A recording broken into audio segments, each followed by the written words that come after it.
Let's see if the stream comes through. In 3, 2, 1. Hey, yo. Oh, we got some bits. All right. Ready for this tweet, Lewis? We're about to go live. Here comes the tweet. There it is. God, look at that headline. How delicious is that? They're going to be pouring in here. I hope you're ready. I hope we're ready for this show. All right. Tweet. The tweet is live. The tweet has been tweeted. I said quote tweet. Oh, okay. Got it. All right. Ready? Here. And we're live. What's going on, everyone? Welcome. I got a very hearty hello to Stephen Bird. Hey, oh God, look at all those H's. How beautiful is that? Ulysses Martinez, Joseph K. Hello. Oh, Dan DeWitt just says, hey, okay. Yeah, well, the rest of us are here too. Jerk. So can we get the mod in the chat? Put a size 13 in this guy's keister. Hugh Rowlands, hello, governor. Look at that. We got a lot of stuff to talk about this week, guys. And if I had to rate it on a quality meter, I would say on a scale of 1 to 10, what would you say, Lewis? We're definitely like a solid 4.5 this week. Maybe a 5. Rating on a curve? We'll see if we can get it up to a 5 or a 6. Look, I'll just cut it straight with you guys. There's not a lot of stuff going on. It's the week before all the festivities begin. You know, I should have just called this episode the week before, because that's really what it is. It's the calm before the hardware explosion that we're about to have next week. Dan DeWitt says he wears a size 13. Okay, well, maybe put that foot in your own keister. Is that something that you could do? Maybe after some yoga and some stretching, you might be able to pull that off. Anyone tried Lossless on the HomePod yet? Dude, no, I don't have Apple Music. So, unfortunately not. Any of you guys tried Lossless on the HomePod yet? Lewis, did you give it a shot? No, Come on, Lewis, you got the I golden unpaired them and rebooted them last week because they weren't working properly. Oh, yeah. That was exciting. Man, one went dead, and I thought, oh, God. It got fried. You know, like you were saying they were getting fried a while back. Yeah. By something. I don't know what, but thank God. Thank God they all work now. Okay, Huh? well, yeah, that's good. They work. Well, Somehow one of them was updated to the latest and the other one wasn't. So there was no parity. The HomePods are temperamental. You know, like if you have any issues with them, you pretty much just have to do a factory reset on both of them and then repair them in stereo mode, because there's no hope of actually fixing them. And I imagine keeping them synced is pretty complex. So if anything goes haywire, it just basically stops working. But you know what's really interesting? For the first time maybe ever in my entire life, and I really mean that, I found myself yearning for a technology product that I just can't buy anymore. It's so weird.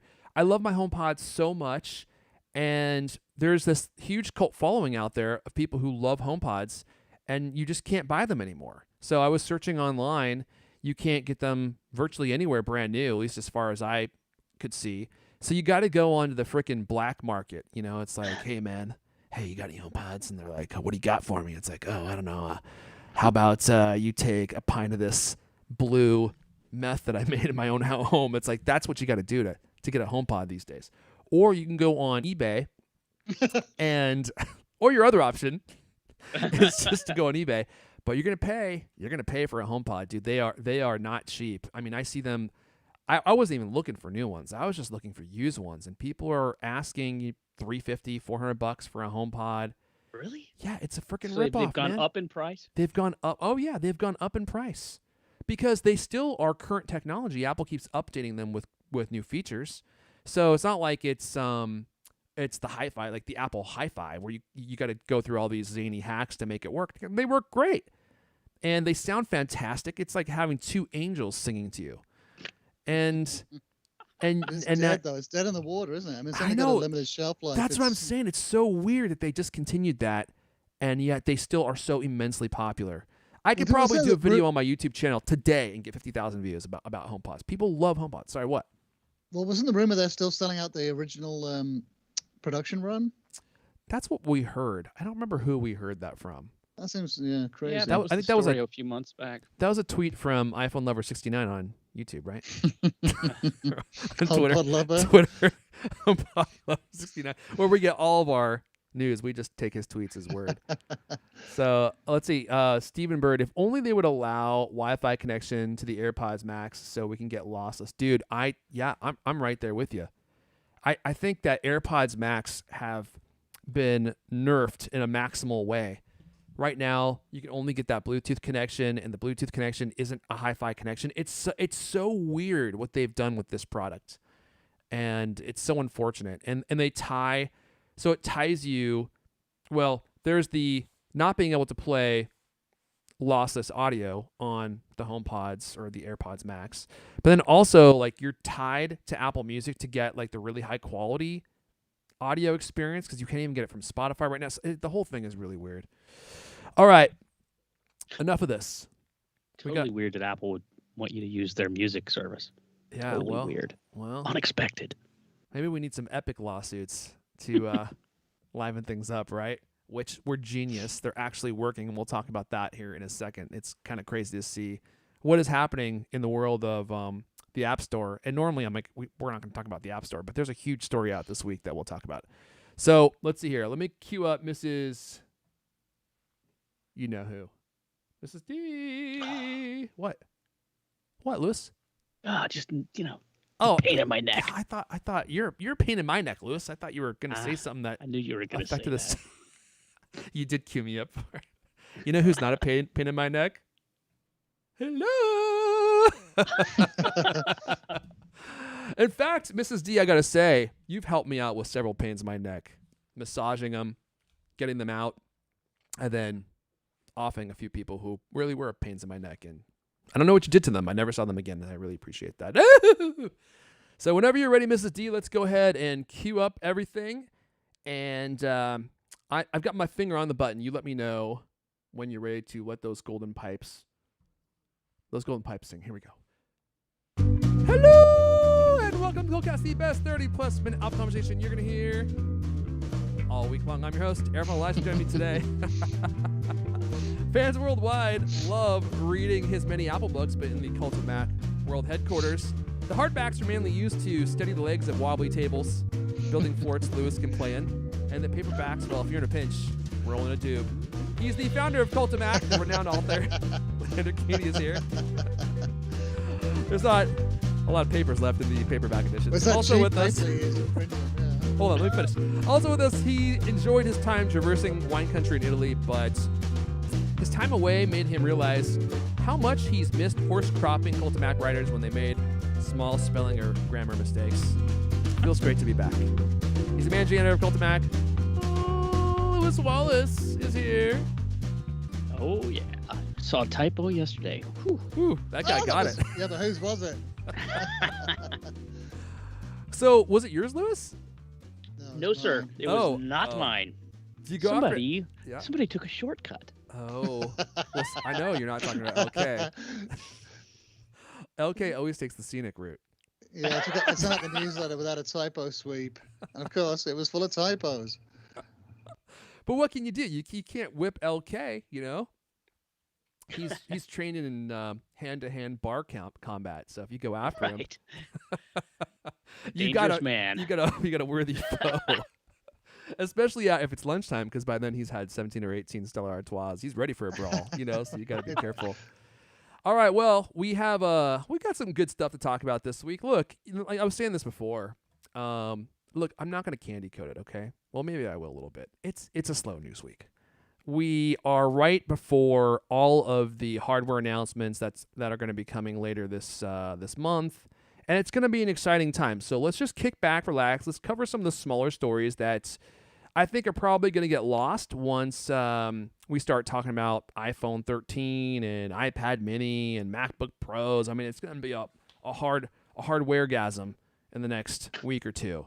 So we're preparing for that. We're practicing our Tai Chi and building up our strength and our endurance to manage all that excitement. But for today, we're going to talk about this really crazy iPhone 13 feature that sounds like it's coming down the pipes. That's the ability to communicate with satellites. I know this doesn't sound like it's that sexy, but it actually is kind of an interesting feature. And I was thinking about Well, we're so close to having satellite communication for internet just across the board. I don't know if anyone's following what's going on with Elon Musk's Starlink, but that's active. So Starlink, the satellite broadband internet service, it's up and running. And once that gets going, that kind of changes the landscape of phones and cell service and everything. Just imagine being able to be always connected no matter where you are. I mean, that's kind of the future that we're headed to. So it's kind of an interesting thing to talk about. Also, we got some more updates on Apple Watch Series 7, and it's going to be kind of a bummer. So I'm just going to prepare you for that right now. In fact, when I was reading through this, I was like, do I even want the iPhone 7 anymore? Because it kind of seems like the one that you really want is going to be the iPhone 8. And if you update every year, it won't matter. iPhone? But, I mean Apple Watch. Apple Watch. Apple Watch. Thank you. Also, we got to talk about this South Korea news about what they're doing to the App Store. You know what? I think the App Store is on the verge of not existing. I'm not even joking. Everyone's going after it. The Mac App Store is dying. And now you have all of these countries evaluating how they're going to allow tech companies to run these big app stores, Google and Apple. And this new law in South Korea is groundbreaking and is going to force Apple to do something that they really don't want to do. And so we'll talk about that. And let's see here. And then I thought we could wrap up with we got to talk about our beloved TC, Tim Cook, because there was a Bloomberg report out this week, and it sounds like he's considering, he's looking towards the future and saying, where's my income, and y'all? I'm tired. He's been with Apple for, 25 years? And now he's starting to think, who is going to be the next CEO of Apple, which is a really interesting thing to think about. And there was this article on Bloomberg where Gurman lays out who he thinks would be good people to replace Tim Cook. And I thought we could just run through this list and maybe have a conversation on who we think might be the best fit. I think there's some really obvious choices. And some of the people that he highlights in his piece, I'm like, dude, you cannot be serious about this person. There's no way. There's no way this person would make a great CEO. You're clearly just trying to, you must have had a minimum word count that your editor was asking you for, and you're like, okay, let's throw in let's throw in some of these people who would never have a hope of running the company, like Deirdre O'Brien. And I'm like, yeah, okay. But there are some good people on here, too, that I think would actually do a good job. So let's see. Before we dive into everything, let me throw it on over to, myself. Let's go throw it over to Lewis Wallace. Like juggling. But Lewis Wallace has abdicated his responsibility promoting the Cult of Mac store. But that's okay. You know what, Lewis? I'm going to show you how it's done.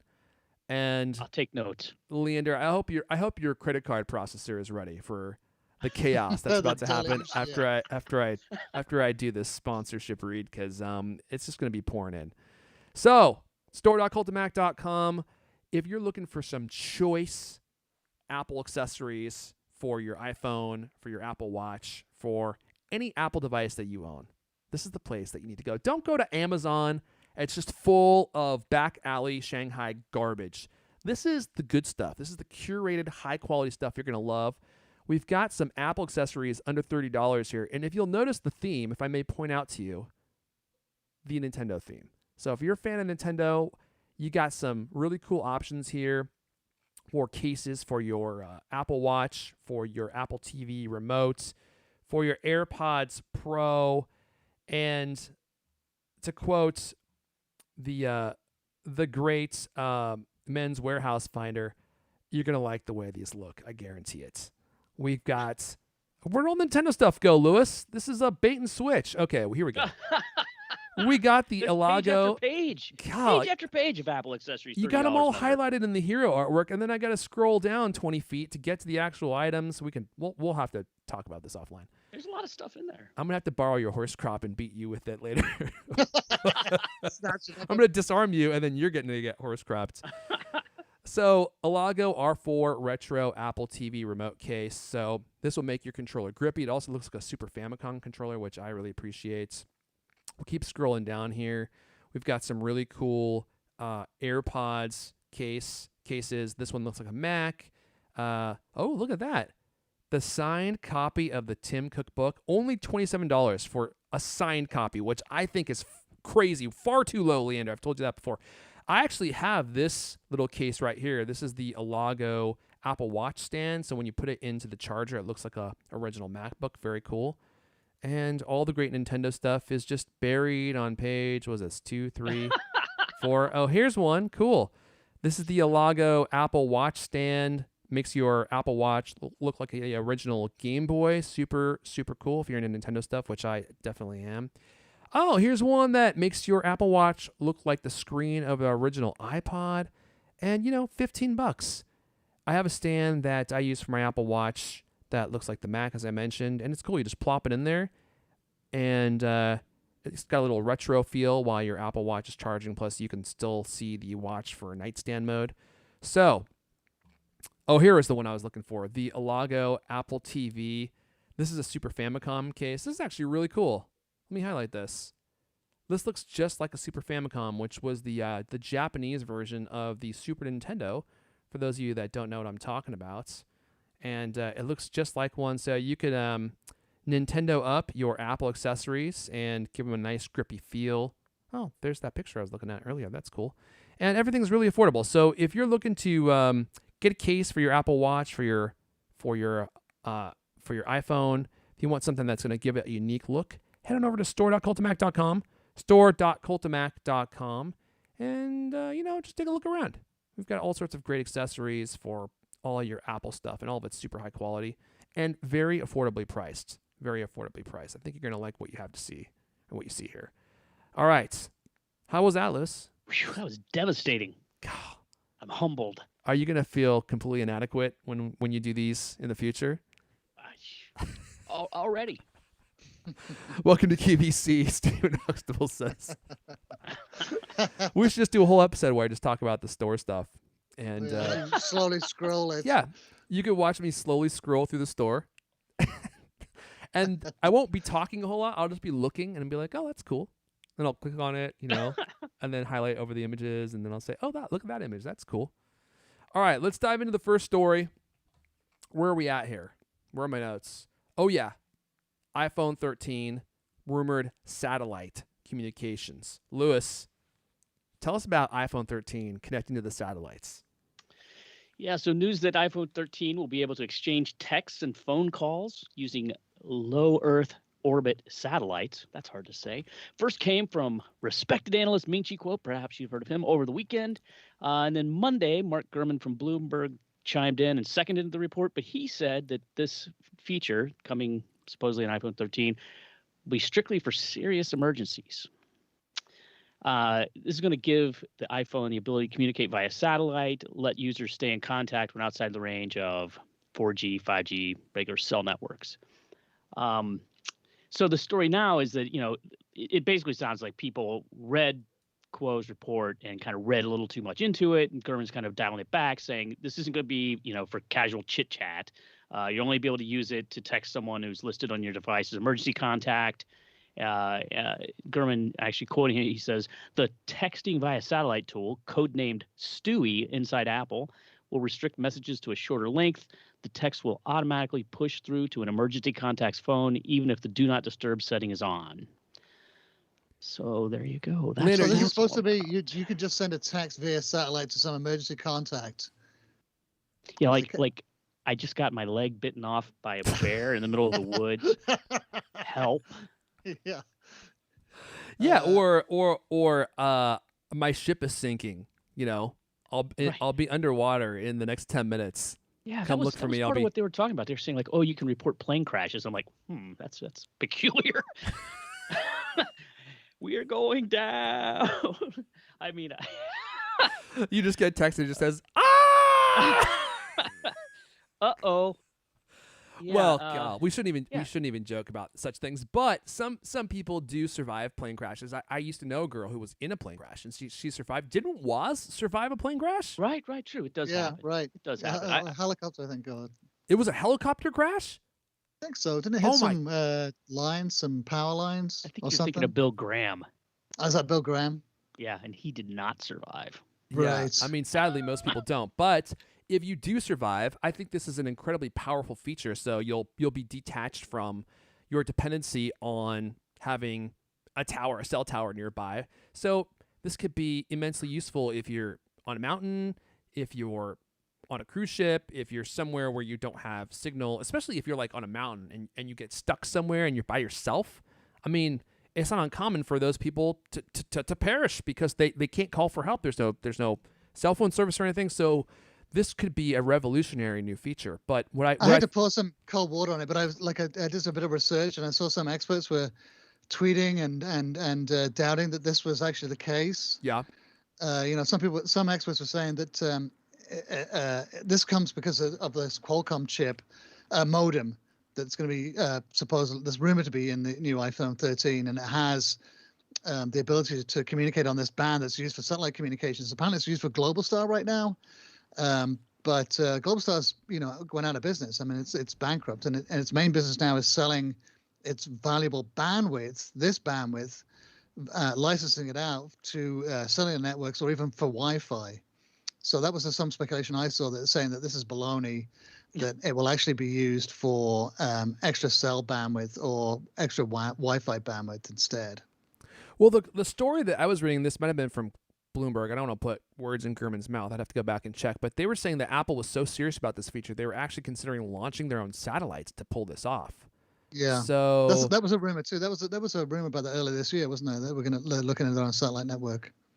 And think about what a crazy feature this would be. So for those of you that don't know what Starlink is, let me hop into browser mode here. So Starlink is Elon Musk's company. I think it's actually run by SpaceX, where they are trying to put all these low Earth orbit satellites into orbit. Thousands of them. Yeah, tons of them. Did you ever see the movie Gravity? Messing up the night sky. Huh? Did you ever see the movie Gravity?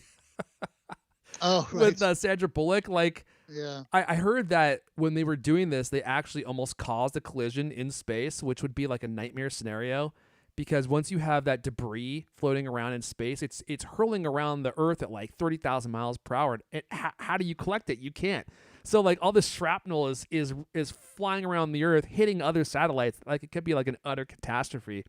I digress. So, so Starlink is this really interesting service. First of all, it's going to be broadband internet for people to use, and it's going to be satellite based, right? And they're saying that to start, you'll get about 100 gigabits per second down and 20 up, which is good. That's better than a lot of people have in cities because there's no competition and they can't get their ISP to actually give them decent speeds.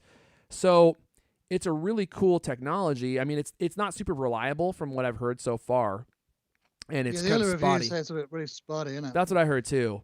And also, it's really expensive. So to get set up, you got to give them $500 for the satellite dish, and then there's like a bunch of different other fees, maybe like shipping and connection which was another $100, and then it's $99 a month. So it's not cheap, but imagine a scenario where we have Starlink, and they're saying eventually it will be gigabit level internet speeds with really low pings, like so good that you'll be able to game, like 20-second pings or 20 millisecond pings. Yeah, go ahead.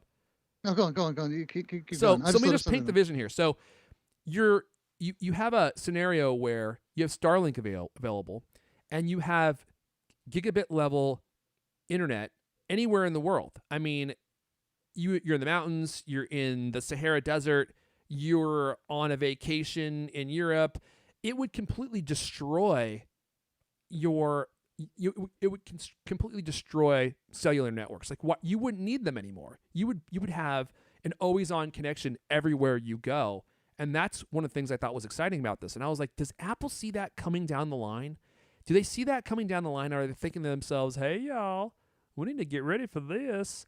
Because if we're only 5 years away, 10 years away, and I don't even think we're that far away, then Apple could start preparing now. And by the time it comes out, all of a sudden, you don't need to have a cellular network anymore, which would be pretty insane.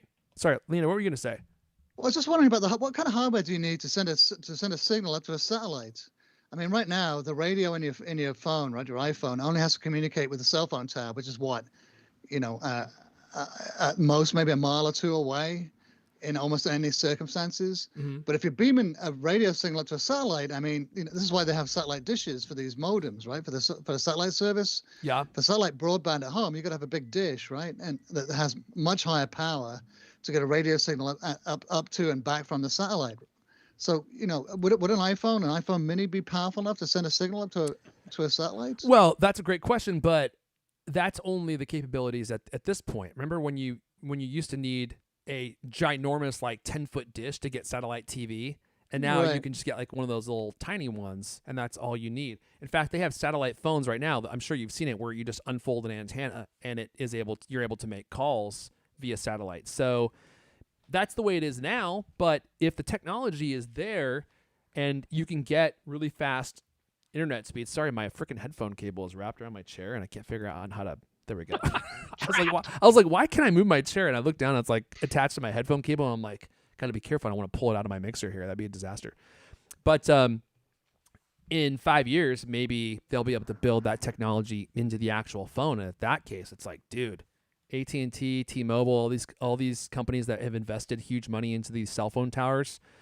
And you can just communicate with a satellite anywhere in the world because the whole Earth is blanketed. And that's Starlink's vision, is to blanket the entire Earth in broadband internet. And they say the interesting thing is they say that it's actually most effective in areas where there's low population density. So if you're in the city, it may not work as well because there's maybe so many connections coming from that one locale. But so the place that's going to work the best, you'll have the best speeds, is in rural areas, or when you're out on that mountain by yourself, climbing El Capitan, freestyle, no ropes, like I do. Those are the kind of scenarios where you'll be able to take the Instagram selfie and upload those things. So it's kind of an interesting development. And I don't know if what Apple's doing has anything to do with anything Starlink is doing. It could just be, purely based on emergency situations. But it's fun to dream, and it could be integrated. Are you just giggling over there, mocking me, Lewis? I was thinking about, you take the selfie, and beam it up with a satellite, and then when you fall off the cliff, the emergency thing kicks in. Your phone rings, and you're like, hello, and you just hear, ah! The guy's just screaming. I think that whole emergency thing makes sense. I mean, they've got the the fall sensor on your watch. They've got all these things, right? I mean, Apple seems really interested in making devices that can, help you be safe, right? So having a thing that would be able to send a message when you're lost in the wilderness, in the middle of your 26-mile mountain run, it kind of makes sense. Yeah, and for the commercial, Norbert Frassa was saying, "Can you hear me now, y'all?" There we go. We got TC in the new Apple commercial, and he's just traversing the globe, saying that over and over again. Although, as entertaining as that would be, I think that might be grounds for a lawsuit, so maybe not. So there you go. There's iPhone 13. I think that we're supposed to get, if the timeline works out the way that we talked about last week, I think we're supposed to see the invitations for the Apple event go out next week. So we're on the cusp of finally a hardware explosion and the end of the drought, because we're expecting the iPhone, the iPad mini, we might see MacBook Pros with the M1X, and all that stuff is supposed to come to fruition in the next 4 to 6 weeks or so. So it's going to be a fun month and a half, and we're going to have a lot of stuff to talk about coming up. It's going to be really fun. So let's see here. Before we get too far ahead of ourselves here, let me at least stop and let's talk about this Apple Watch Series 7 story. Who was this? This is going to you, Lewis. Oh, wait. No, this is Leander. Okay. Talking about the Apple Watch to deflate your whoopee cushion on what you should expect from the Apple Watch. I want Lewis to read this one because this is kind of a bummer. Yeah. Yeah, Lewis, you're kind of good at delivering news that's bad sad. News, yeah. Oh, come on now. Anyway, the story is that there's, quote, no chance, unquote, no chance Apple Watch Series 7 will be able to monitor your blood pressure, despite recent claims that the next generation device has been delayed to accommodate this feature, according to one reliable reporter. Mm-hmm. I wonder who that could be. A Tuesday report from Nikkei Asia claimed that the production has been temporarily halted, quotes, on Apple Watch Series 7, while engineers iron out issues that have surfaced as a result of the device's new design and the features. So, kind of hopeful. Maybe we're going to get it. Quote, the next Apple Watch will come with new features such as blood pressure measurement, they said, which means production involves fitting a greater number of components into a smaller sized body, reads the report, unquote. So anyway, when asked for comment on Twitter regarding Nikkei Asia's claims surrounding a blood pressure monitor for Apple Watch, Gurman, our old friend Gurmy, simply responded, quote, no chance. So that's great. Gurman's own sources say the Apple Watch 7 will feature a revamped design with larger screens as well as a faster processor. The device is expected to support a squarer case with straight edges and fewer curves. And we've seen a whole bunch of renders based on CAD images. We've got a few on the site. They've been pretty popular. So yeah, that's anyway. The Wall Street Journal, citing people familiar with the plans, reports Apple is working on bringing blood pressure alerts to Apple Watch, as well as a thermometer to help with fertility planning, a thermometer, and improve sleep tracking. Quote, but most of its more ambitious health-related improvements aren't expected before 2022, the report adds. So there's a Wall Street Journal as well, pouring cold water on it. Beyond that, Apple is said to be exploring sensors and software that can detect sleep apnea, provide medical guidance on low blood oxygen levels, and spot diabetes. So that's what I was saying. It seems like reading, let's see here, reading from what Gurman said, it kind of sounds like the next version of the Apple Watch won't really be that different from the one that we have now, aside from the new look and the better screen quality. But faster processor, And God, I feel like that is what happens pretty much every year, is we hear about these really great, profound features that Apple is working on.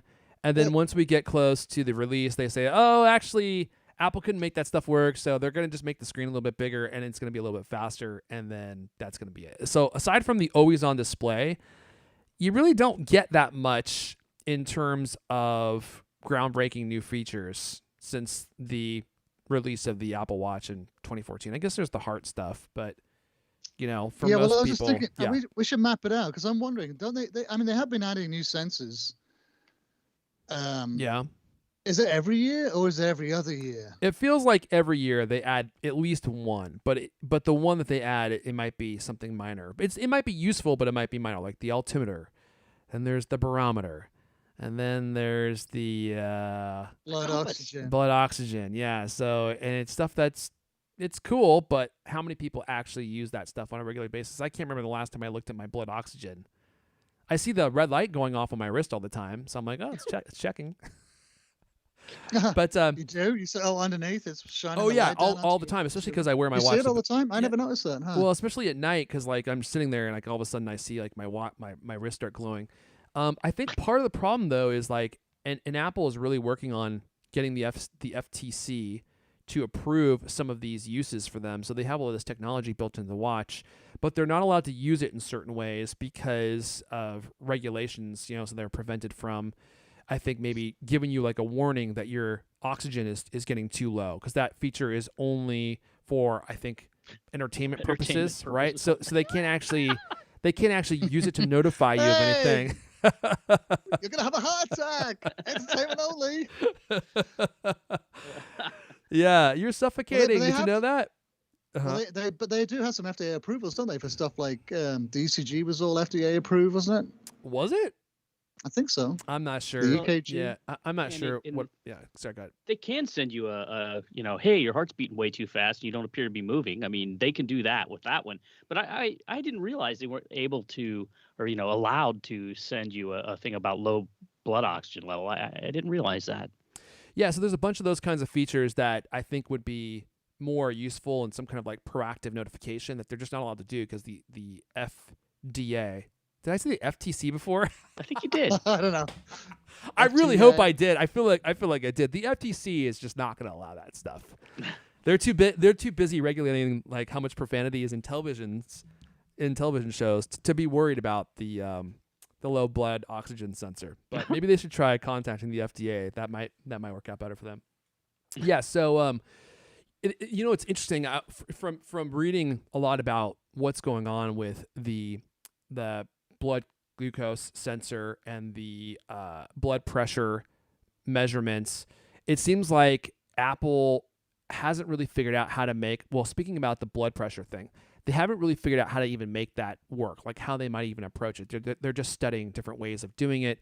One was to measure the, God, I'm totally going to destroy what this information actually is, but like the acoustic impulse waves traveling through your arteries.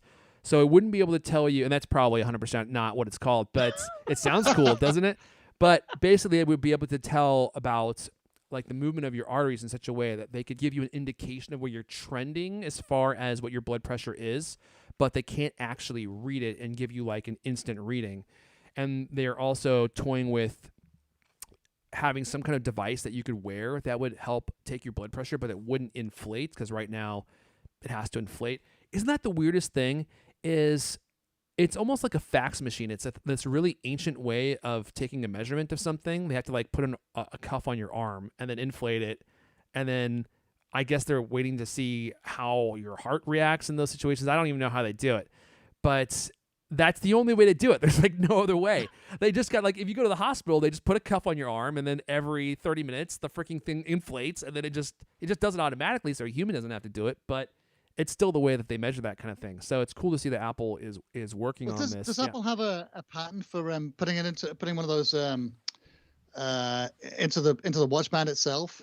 So the watch band inflates, cuts off your circulation, your hand goes purple. The emergency thing kicks in. Yeah. I remember hearing something about this. Yeah, talking about a cuff, which just sounds really odd. I mean, yeah. Well, can you measure blood pressure without a cuff? Because I mean, the cuff cuts off your circulation, right? Yeah. And then slowly deflates, and then detects when the blood is able to pump again. Okay. Right. So that when your heart is strong enough to able to overcome the pressure from the cuff to force blood back through your vessels. Oh, is that how it works? Right. Well, I think that's one measurement, and then there's another measurement. Yeah, that's how it works. That's the measurement, isn't it? Oh. I think that's how it works. I was going to say there's two measurements, because it measures your diastolic and systolic. It's so diastolic, yeah. It's been so long since I read about this, but yeah, are there two measurements? There's one measurement, right? It cuts off your blood, and then it's looking to see when your blood starts pumping again. And obviously, the lower the higher the inflation, the better, because that means your heart's pumping stronger and pushing the blood through your veins. Oh, interesting. So it's kind of bad news if the thing deflates, significantly, because then you've got weak blood pressure. Isn't that what it's doing? I have no idea how it works. Literally no idea. I thought it was the exact opposite, but clearly none of us is doctors. Although, yeah, although we do have doctors in the actual chat. I can tell you that with certainty. Oh, and well, one of them is saying, "Where they're gonna get us taken off the air." Yeah. So Zach Hicks has said, "You guys are killing me with this convo." Joe Rogan. Clearly, did we get that right, Zach? What did he say? No. He said you're gonna tag me in. Come on, we had to have at least been close, right? We're getting close. That's basically how it works, right, Zach? If you want to type it out in the chat, Zach, I'll read it. Yeah, I have no idea how any of this works, but so yeah, I guess going. Yeah, what? But the point is like, can you do it without? They're trying to find some way to do it. Well, without that's the question. That's the question. Yeah. Can you do it without the cuff? That's what they're working on. And then the other thing is the blood glucose thing, which sounds like they're still working on. Actually, from what I was reading, it sounds like the blood glucose thing might actually be easier to solve than the blood pressure thing, because they might be able to read, I don't know, the glucose in your blood with some kind of laser or something, or phaser or taser or some kind of azer. But the blood pressure, they seem like they're struggling with more. So there you go. Apple Watch Series 7. If you are wondering what it's going to have, at this point, it's looking like faster redesign, better screen. There's going to be your Apple Watch Series 7. Are you guys on board with that? You guys ready to throw your money down on that? Yeah. If it looks good. It's a little bit of a tough sell. It's going to look good, I think. Yeah, what? I found the description. It says, this is from that Wall Street Journal story. I think this is what you were trying to get at. It says Apple is studying a proxy rather than using a cuff. Apple is studying a proxy that measures the speed of the wave a heartbeat sends through a person's arteries using sensors in the Apple Watch. Yeah, there you go. That's basically what I said. That's close to what you said. I mean, So I there you described. I think vindication. I feel like I described it actually in a more entertaining way, to be honest with you. So, I mean, try reading that on a podcast. No one's going to stay tuned. Everybody goes to the Wall Street Journal for entertainment. Yeah, Leander, we got to move on past this, but we're going to say something. I was going to say I did get it right. You did? I just Googled it. It inflates it tightly around your arm, cutting off your blood flow, and then the valve opens to deflate it. As the cuff reaches your systolic pressure, blood begins to flow around your artery. This creates a vibration that's detected by the meter, which records your systolic pressure. So that's why they always ask you to hold still, I guess. Okay. Good to know. All right. Let's move on to a really interesting story. Actually, before we do that, Lewis, should we do the giveaway real fast? Yeah, let's do it. Because otherwise we're going to forget and Tracy will come in. Yeah, she's gonna come try to murder me. Abduct me. And I don't know where the link is though, Lewis. Oh, there it is. Okay, I got it. So why don't you start talking about it, and I will I'll post it up here in the browser, and I'll also post it in the chat here because we got some really high quality crap to give away, right? I don't think crap is the word you're looking for. Oh, this looks cool. All right. Yeah, every week we got a giveaway on Cult of Mac. It's always there right on the homepage. You have to scroll down a little bit to find it. But this week we're giving away 6 practical and protective Padfolio cases for your iPad Pro from TomTalk. These are designed to carry a 12.9-inch iPad Pro. So if you got the big one, this is perfect. It also can hold your keyboard, your chargers, your dongles, all the accessories you need for this thing. Protect it and everything, when you're out and about. If you take a look at it, where's the picture? Oh boy, can you put the picture up for people so they can see it? I got the picture right here, man. It's been you up got the it. It's been up the whole time. Yeah, so it's like a sorry, I can't read and look at the screen and do all that at once. I'm just so it's got little pockets where you can put all, your Apple Pencil, you can put a hard drive, you can put all cables and every single dongle you're going to need, right? And it's got a little, it's like, well, how would you say this? It's almost like opens up like a book, right? And it's got a little divider in there and a place for. It's like a folio. It looks like a case for your MacBook, except there's like an extra section in there that holds all your accoutrement. So like your dongles. Look at that beautiful array of dongles, Lewis. Yeah, look at all those dongles. Welcome to Appleville. You got to have a whole freaking panel just for your dongles. And not to mention, if you look in the side flap, there's more dongles in there. This thing is dongles on dongles. This thing is full of dongles. There's just these are nice cases, though. Nice cases, really well made, really strong. There you go. Yeah, and so the way you enter, like with all our giveaways, you just go to that the post on the homepage and you sign up for the Cult of Mac Today newsletter. It's our free daily newsletter. It gives you 3 to 5 of the top news stories of the day. You can also get additional entries, usually by visiting our Facebook or Twitter pages, our partner, TomTalk, or whoever our partner is that week on the giveaway, visiting their things. You can rack up a bunch of entries, increase your chances of winning. And we should say, the newsletter, people really like the newsletter. We get really good feedback from it. And so one of the things that, it's strangely, oddly, we don't get much hate mail about it, which we tend to do with almost everything else, it's actually real. I think we do a pretty good job, and it's a pretty good newsletter. It goes out every afternoon. It's like all the best news, all the stuff you're going to need to know. And we have like quotes from Steve Jobs at the bottom, and a tweet of the day. And it's good. It's a good. Yeah, the tweet of the day is a good. The tweet of the day is great. That's my favorite part. I know. Putting the tweets in because we get to highlight different people in the ecosystem, so developers and fans and people who've got interesting projects going or interesting apps or found, interesting shortcuts or they got something interesting to say about the news. So yeah, it's good. It's a really, really good newsletter. I'm proud of it. It's 99.9% typo free, right? Well, not on Leander's day. Well, you could inverse that number.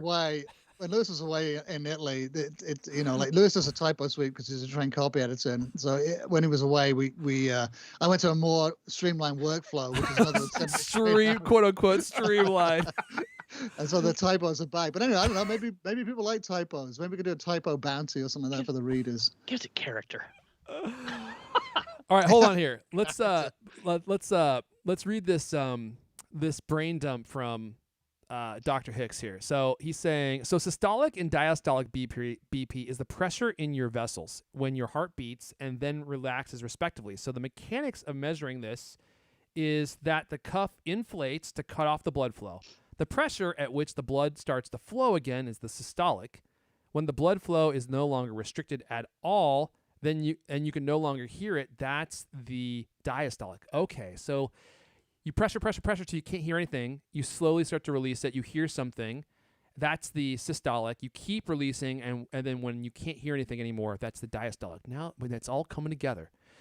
Oh, now here's an interesting point. He says, doing this on the wrist is not as accurate because it is further from your heart than your upper arm, but it can give an okay reading for general screening purposes. So, like most things, Apple Watch measures, it would not be the most accurate, but it would be good enough for a screening.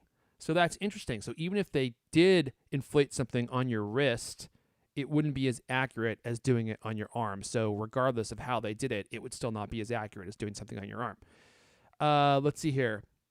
What would not tell you for certain that something is wrong, but could certainly alert you that if it could be, and that you should see your doctor. Oh, okay. That you might have something wrong and you might need to see your doctor. So it's more like a screening protocol. Okay.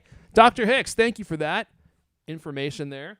We've all been edified by your great insights. This is like one of the first time in several years we've actually put out some accurate and useful information.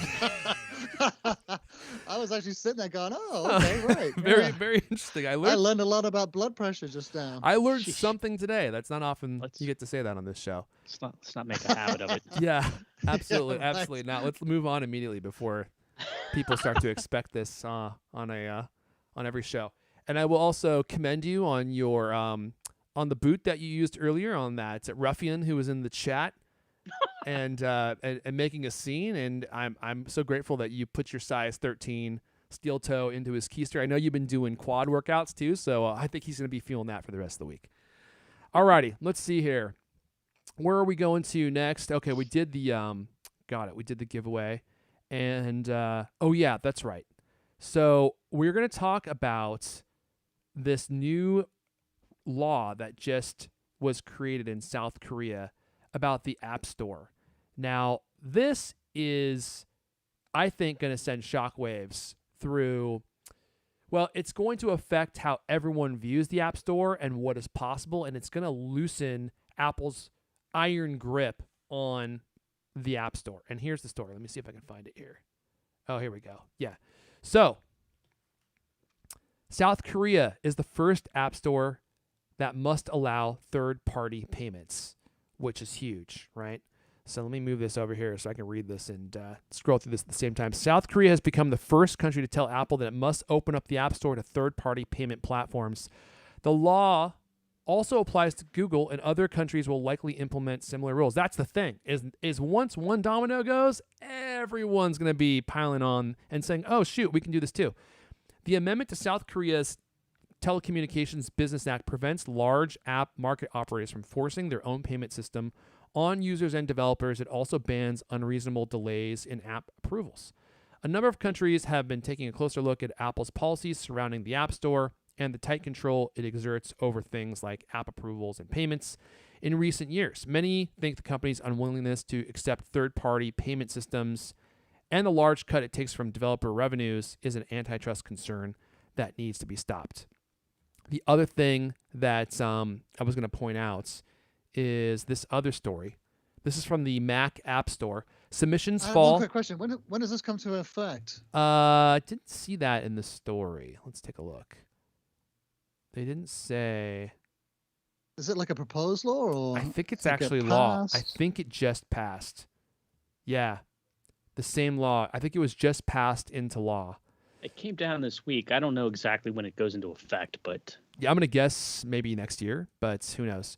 So the other thing I wanted to point out is submissions fall to an all-time low as devs lose interest in the Mac App Store. And this could be, at least in a way, the future of the App Store, right? Here's the thing. It seems like countries are systematically dismantling Apple's iron grip on the App Store, and they're being sued left and right. There was just a lawsuit settlement that happened this week where Apple agreed to relax some of the rules in the App Store. This was hilarious. I didn't realize how restrictive the App Store actually was. I'm sure a lot of developers out there are far too familiar with this. But if you have a service that users can subscribe to on your website, and then you have an Apple app in the App Store, you're not allowed to communicate to people that you have an alternative way of signing up for that service. So like Apple won't even let you, as far as I understand, email users and say, hey, we just want to let you know you can also sign up on our website. You have to basically just let them discover that themselves. And actually, I ran into the situation. I'm subscribed to YouTube Premium, and I did it through iOS through the App Store. And I was reading some stories about YouTube Premium, and they were talking about the price on this website that was just a news story. And I was like, wait a second, I'm paying way more than that. Like, why am I paying so much more? And I realized it's because Google charges 30% more when you subscribe via the App Store. And I didn't even know that you could just go to your Google account and just sign up for premium there, and it's way cheaper because Google doesn't tell you that, and they probably don't tell you because they don't want to be booted from the App Store.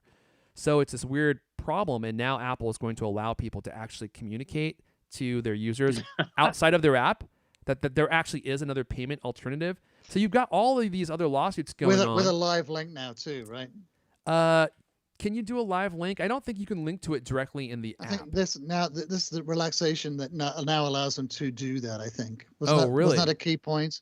I'm not sure, but that would be pretty interesting. So now you're giving people a way to skirt your payment system. Now in Korea, they're saying that you have to build in a new way for people to pay for things. So now, how is Apple going to be making money off of those people? Well, they're probably going to have to like bill you, and they're going to say, hey, you did $1 million of revenue. You owe us $300,000, and they're going to have to wait for you to pay them for that stuff. I think what's next is they're going to have to allow people to sideload apps. They're going to have to allow third-party app stores. And at that point, is the App Store actually still the App Store? I think it's going to be dead for the most part. Just think of all the innovation that could happen if Apple were forced to allow apps outside of the official App Store, and all these app stores would be competing, so the fees would be much lower. What developer is going to put their stuff in the App Store? It's going to be way more restrictive. It's probably going to be way more expensive. I mean, I guess the lure could be, well, the App Store will probably remain the most popular app store, at least for a while. But after a while, why is anyone going to be there? It's going to be dispersed amongst all these different app stores. I don't know. What do you think about that, Leander? Oh, I think trust is going to be the big issue with it. The App Store. If it does get broken up, like you say, if they do relax the rules and allow side loading and stuff like that, well then, you never know what you could be installing if you install it for some dodgy link for some dodgy website like cultofmac.com. But if you go to the Apple App Store, it's been vetted. The apps have been, looked at. You can be assured that it's not. You get some assurance that it's not a scam or malware. But yeah. So go ahead. Well, it brings you to to your next story, right? Which we're going to talk about. Which one's that? About the Mac Store. How the Mac Store seems to be slowly dying on the the Mac. I think that's this is representative. I think of what is going to happen is like if you're not forcing people to get their apps from one repository, the Mac App Store, then they just might not do it. Like maybe we're overestimating how much people care about having an official source for whence you can get your apps. Because people get Mac apps from all over the place now, and people download software all the time that is questionable in quality, and they still install it. They don't care. Yeah. Well, I just I think people don't give credit to the App Store for the amazing transformation it did for the software industry. Like, if you remember before the App Store came along, on the Mac, there was all this big shareware movement, and each individual app developer had to market their own software. They had to get people to go to their website to download it, to install it, to pay for it. It was very fractured. It wasn't a really big industry. Like the App Store really kickstarted this huge app industry, didn't it? And this huge software industry. I mean, it really was a massive, massive boost for the whole software world. And so, I think it should get a lot of credit for that, for doing that, for really helping developers. And now they're going to loosen some rules. And I think the App Store, if it remains on iOS, will still be immensely popular because of that trust issue. Even if you can sideload apps, even if you can get them cheaper from the developer. But it'll be interesting. It'll be interesting to see all that competition. Like look at SetApp from MacPaw right now. Yeah. It's a subscription, a really great service, a bunch of really, really good software in there. they've set themselves up as a really good alternative to Apple in the App Store. They're curating, they're showing you these different apps. You can get access to them for a monthly fee. It's a great, it's a great service. And I'd love to see more of that happen. Like for game developers, like the Steam store would be great if it, the Xbox store if it came, the PlayStation store if it came to the iOS. All of these different things. I think all that competition between them would be great. That is really interesting. If they do this with the Apple App Store, are they going to do this with the Xbox Store? Are they going to do this with the PlayStation Store? I mean, all of these platforms essentially have a similar issue, although you do have a lot of different platforms. There's Steam, there's the Windows Store, there's the Epic Store, there is the Xbox Store, there's the PlayStation Store, and you can buy pretty much the same games across all these different platforms. And so it's a similar problem, but you could get any console you want and have access to all of these different stores. I think my main problem with the App Store is that Apple sells you this really expensive device, and they say, okay, you're not allowed to install any app that is outside of our store. And this device for most people has become their main computer. So Apple gets to restrict what you get to do with this expensive device that you bought that is your main computer.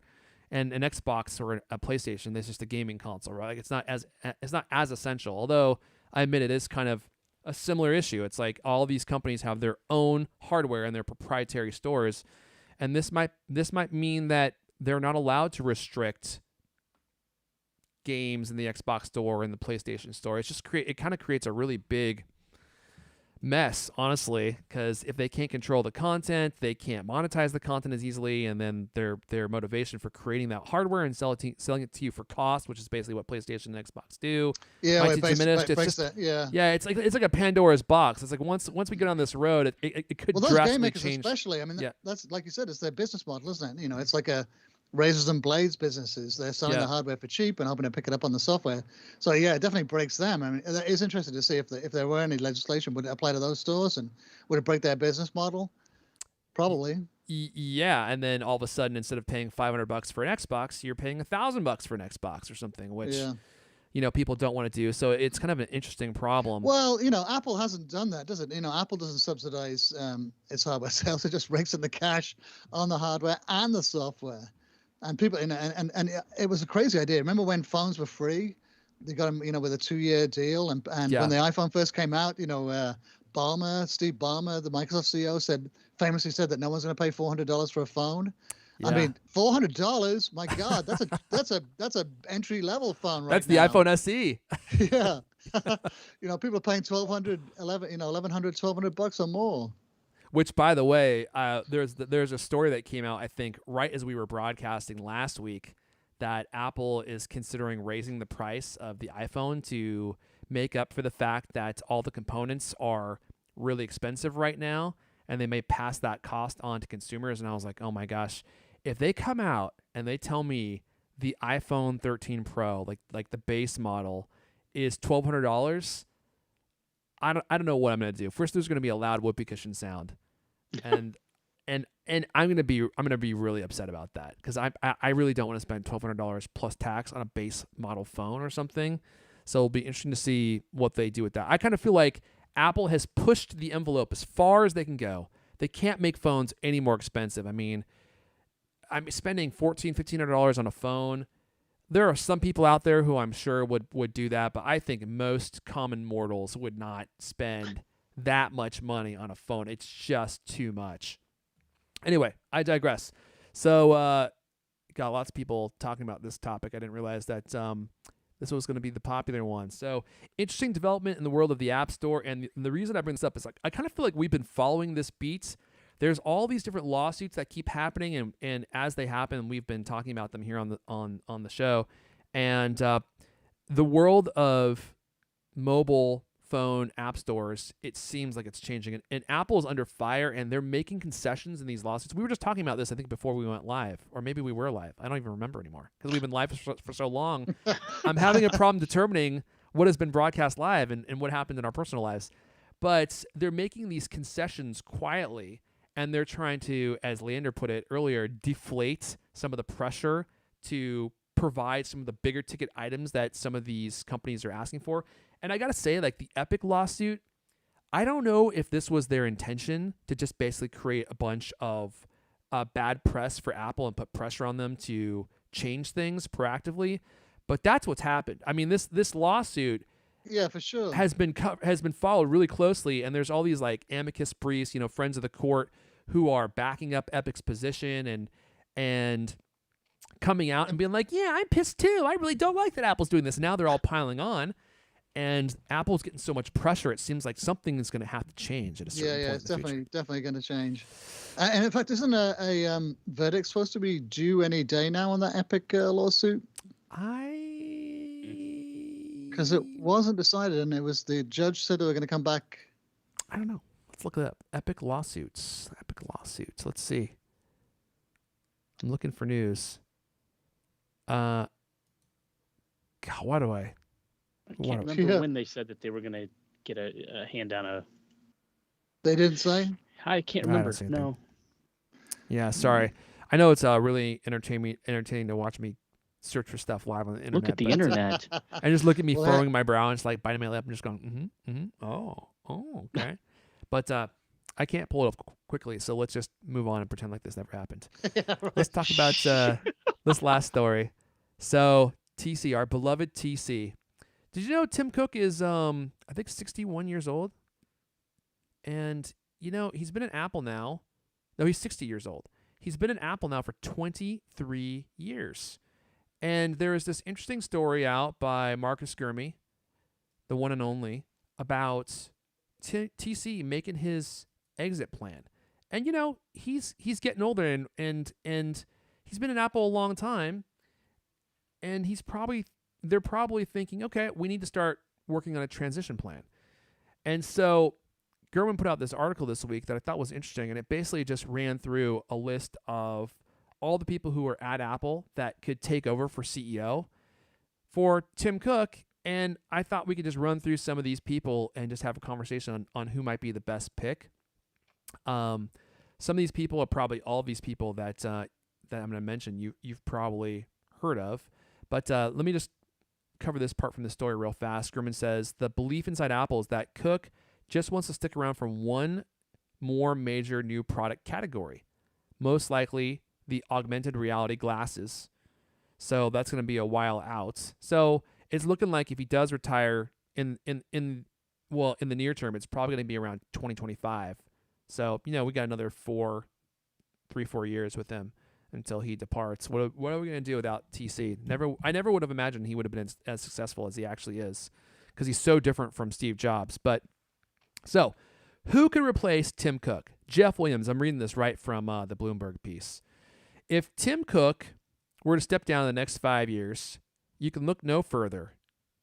Hold on a second. Let me put this here so we can go into browser mode. You can look no further than the chief operating officer, Jeff Williams, to take over. He runs Apple's entire supply chain and operations, from manufacturing to component sourcing to technical support.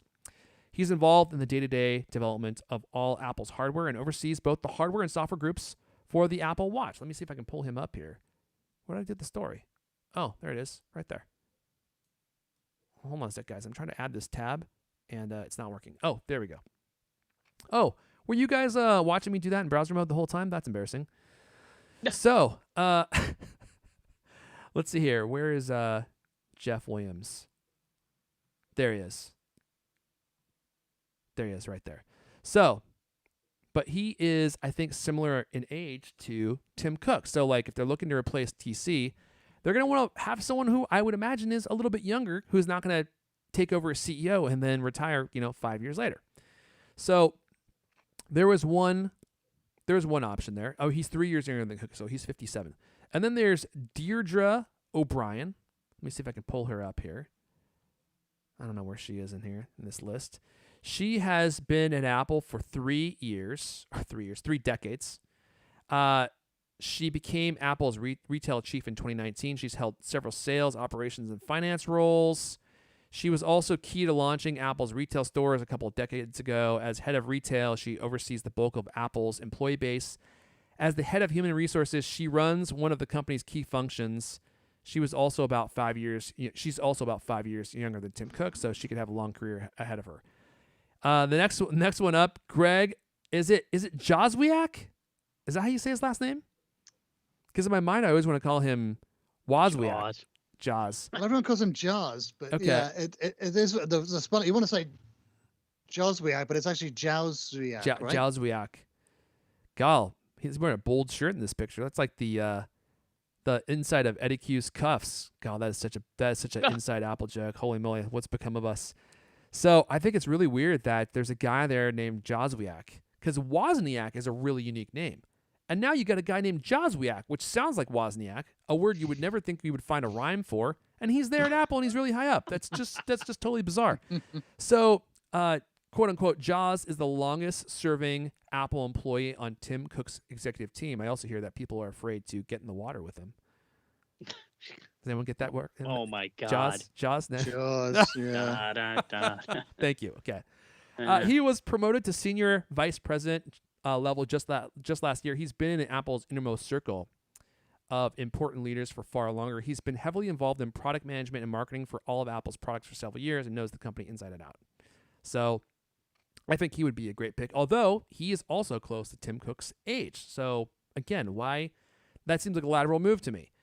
Now we're getting somewhere here. Now I think John Turnus. Let's see, where's John Turnus? I think this guy's got a shot. John Turnus is the youngest member of Apple's executive team. Turnus could have the longest runway at Apple. I mean, how old is this guy? He's got to be in his mid-40s, I think. If he theoretically became CEO in 5 years, he could probably hold the role for well over a decade, perhaps longer than anyone else on the list. He took over as Apple's hardware engineering chief earlier this year and has been in charge of iPhone hardware since last year, so he's in charge of Apple's most popular product, in addition to AirPods, Mac, and iPad long before that. So he's got deep familiarity with how all of these different products are made. Plus, he's got stage presence, and if you look at the guy, he kind of looks like, if I put the cat over his head here so you can't see his face, young Steve Jobs right there. T-shirt, jeans, casual look, right? So now there's one other person that Gurman didn't put on the short list that I think that we have to consider. And if I give you one guess, Lewis, who would you think that is? Leander? No. I think that would actually be an exceptional choice. Come on, who's got panache? I know, free Stella at the cafeteria. Plus Weedy Fridays. Come on, guys. Let me see if I can find this. The answer is Weedy Wednesdays. The answer is so obvious. He's got the look. He's got the great California look. He's got a great set of hair. Craig Federighi. He has the charisma. I'm reading from the story. He has the charisma and the outside support to take the job. He can run a company as evidenced by overseeing thousands of engineers that push out software upgrades each year. He's about 8 years younger than Cook. So he's young enough to do the job, I think. He's got some runway there. Has experienced Apple in both Jobs and the Cook eras. So he knows Jobs too, worked with Jobs too, and has the technical chops. However, he's dismissed speculation of a rise at Apple, and he seems ideally suited for his current role as software engineering chief. Gurman goes on to say, I am not convinced Federighi is stepping away or getting the top job, but if he were to make a move, look for Kevin Lynch or Sebastian Marinoumer to get his current gig. Okay, well, we're not talking about that part. So there you go. I think it comes down to Turnus v. Federighi. I think those are the two obvious choices. I mean, everyone else either seems like they're too disconnected from the core of what Apple does, their core competencies, or they're just, and I don't mean this to sound insulting, they're just too old. I mean, if Cook is looking to step down at 60 or 65, why would they replace him with someone who's the same age? And from the article, I think that Gurman said that TC was saying he realizes it's a young man's game, right? I don't know if that's true. I think it can be in several regards, but it'd be great to have someone who's got kind of like that young passion and that charisma and has experience at a senior level as well inside the company. So, Leander, what do you think of this list? Who would be your go-to here? I thought it was all baloney, and I thought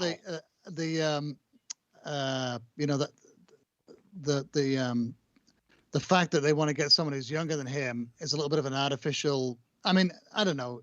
It seems like it's a good point, and they do want someone with a bit of a runway, right? Someone who's a bit 10 years younger than him would seem ideal, but it looks to me like Jeff Williams is the one, because I mean, look at his portfolio. The same thing happened when Tim Cook was, when Steve Jobs was around. Steve Jobs was grooming Tim Cook behind the scenes to be the CEO by giving him all these different jobs. He moved around from operations, then he took over the Mac hardware division and sales, then service and support. Then he became COO, and so he was getting an education of all these different parts of Apple and all the different parts of the different departments of the company. Mm-hmm. And that seems to be what's happening with Jeff Cook. If you look at it, Cook's being given more and more responsibility, like and divisions, like important upcoming divisions like the Apple Watch, that's both hardware and software. So it looks like Tim Cook is doing to Jeff Williams what Steve Jobs did to him, which is, give him responsibility for ever larger parts of the company until he's in a position to take over. But then again, there's that point that he's almost the same age. He's going to be the same age when if Tim Cook retires when he's 65, how old is Williams going to be? Just a couple of years behind, 62. Right? 62, yeah. That sounds like... But I don't know, but there's a lot of CEOs who are in their 70s, Yeah. So I find that a little bit artificial, but it's a good point. I don't know. It's difficult to know. I don't think Deirdre O'Brien. I don't think Federiga, I think, is probably the other one, like you said, is probably the other contender. Yeah. Yeah, I mean, I think all your points about Jeff Williams are actually really interesting, but he is too close in age to Tim Cook. I think they're gonna be looking for someone who can take the role and keep it for 8 years. And if Jeff Williams takes it, is he going to step down at 70 or 71? Like, I don't know, man. That's just weird for a high-tech company like Apple. I just think that's weird. And I think that what will probably happen, here's just a guess. Craig Federighi, if he'll take it, Craig Federighi, he's got the charisma, he's got the bona fides to do it, and he's got that great head of hair, which it just makes for... better presentations when you're on stage showing off these Apple products. His jokes land. He's probably one of the only people in the executive team whose jokes actually land. So he's got like a stage presence, right? Plus he's got the technical background to be believable. So Craig Federighi for 8 years, and then he passes it off to Turnus, aka the Chin, because the guy's got one of the most chiseled chins I've ever seen. And then he'll probably be like in his early 50s at that point. And he could take it, and he's got the stage presence too. He's got I think that as far as presenters go, I can't believe that we're having this conversation. This is such inside baseball. Like, we're talking about who should be the next CEO of Apple. It just cracks me up when I take a step back and I look at what we're actually talking about. I'm like, do Apple fans actually care about this? I don't know. I think the actual hardcore Apple fans probably do, but like all these people that we're talking about, most normal people are like, who? What? Like, I don't care about that. I just want to know what the iPhone is going to have. I'm saying Federighi, Turnus ticket. Federighi, Turnus ticket. That's what I'm going for. So 8 years, 2 terms, Federighi. Next 2 terms, Turnus, and then we'll see who comes after that. Maybe Alan Dye. Okay, Level Remix says, I sort of do. Yeah, okay. You know what? People are chatting about this. Craig Pyre. They need someone who is a natural stage person like Steve Jobs. I totally agree. John Turnus is good on stage. I totally agree. Craig is also great. Exactly. I agree with that. Age doesn't favor Craig, but I hope it's him. So Craig is 8 years younger than TC is. So he's 52 right now. So I think that he's young enough to take it. Craig always says he would never do it. So it's a dumb question. You know what, though? Steve Jobs always said we wouldn't have a stylus, and now we got an Apple Pencil, the supersized stylus. So I don't know what to believe. And plus, people change their minds. They are at a certain phase in their life, and they think that they wouldn't want to do something, and then when they're offered the opportunity, all of a sudden it's like, oh, maybe I do want to be CEO of Apple, at least for 5 years. So he could take it. He could change his mind. Let's see here. Xavier Campo. Well, I think Craig has to say that. He can't be gunning for Cook's job. That's actually a great point. You can't say that you're interested in taking TC's job without. That's right. You can't come with the king. Yeah, without getting one of those steely, icy TC stares in the board meetings and knowing that he's coming to get you. So there you go. There's some inside baseball. That might be the most inside Apple segment. People are talking about Elon done. Musk as the most likely candidate, right? No. Oh, come on. For Apple? No way. I think if Elon Musk would do it, I think that he would actually probably be a great choice, but he's too busy running all his own stuff. Maybe if Apple would have acquired, in an alternate timeline, if Apple would have actually acquired Tesla, I think that Elon Musk would be the CEO of Apple. Well, that was the rumor, wasn't it? That's what they said. They were looking to buy Tesla, but the one condition was he wanted to be CEO. Oh, that was his condition. Yeah, I remember that was a couple of weeks ago. Yeah, and then Tim Cook told him in no uncertain terms that wouldn't be happening. That ain't happening. He used a certain four-letter word. TC did. I don't. Now I know that's fake news. Do you remember that story, Lewis? I remember seeing that headline. I believe I was out of the country. He said, "You get the frick out of my office," and everyone was like, "Whoa!" TC's mad. That would have been quite a combo. I mean, can you imagine Apple gets Tesla, and now they have the Apple Car, and they can Apple develop Rocket, the Apple Rocket, satellites, potentially. Apple solar I was power. just gonna say. I mean, it really does seem like it would make a lot of sense to combine those two companies, because there's a lot of areas that Tesla's involved in or Elon Musk is involved in that I feel like Apple would really want to be involved in and is maybe even pursuing. And so there's a lot of areas for synergies between those two companies. But yeah, TC is not going to be your Elon Musk is not going to be your COO of Apple. He wants to run the show, and he wants to be the one on stage. All right, well, there you have it. I think we're going to go ahead and call that CultCast 508. That's it for this week's episode. We got some exciting stuff coming up. I know we got new iPhones and all sorts of new hardware, so keep your nose to the grindstone, keep your ears to the tracks. We're coming back with more once we hear more on the keynote date and all that kind of stuff. So some exciting times finally coming. Thank you. Finally, the dry season's finally over. We're going to go ahead and wrap it up there. That's all the CultCast we have for you guys this week. If you want to come tell us, I don't know, what your thoughts are on iPhone 13 satellites, don't all rush to at the same time. I'm at Airphone. ER Plan. Lewis Wallace. Later is at LKD. This has been the CultCast, the best 30-plus minute Apple conversation you're going to hear all week long. New episodes of the CultCast come out every Thursday night. I want to thank everyone for listening and watching live, and we will see you guys next time. Guys, I feel like I said that too quietly. Next time. How's that? That's better. Louder. You want to give me a next time, Lewis? Let me hear you do it. I got a frog in my throat. Is your throat scratchy? Don't you have a meeting to go to in 1 minute, or is it? Oh, yeah. Oh, wait, we gotta wait for the music to play out. Hold on a second. And plus, I'm enjoying these final moments of looking at whatever the heck pattern that is on Lewis's shirt. I'm trying to figure out what it is. It almost looks like a slug battle. The slugs are trying to attack each other. The jealousy is just so sad. You really know how to cut to the core of me, Lewis. I'm gonna be fuming on that all weekend. All right, well, I'm hovering over the end stream button. Speaking of streams, I got a big one. Oh my gosh. Later, y'all. 40 ounces, Lewis. 40 ounces. TMI.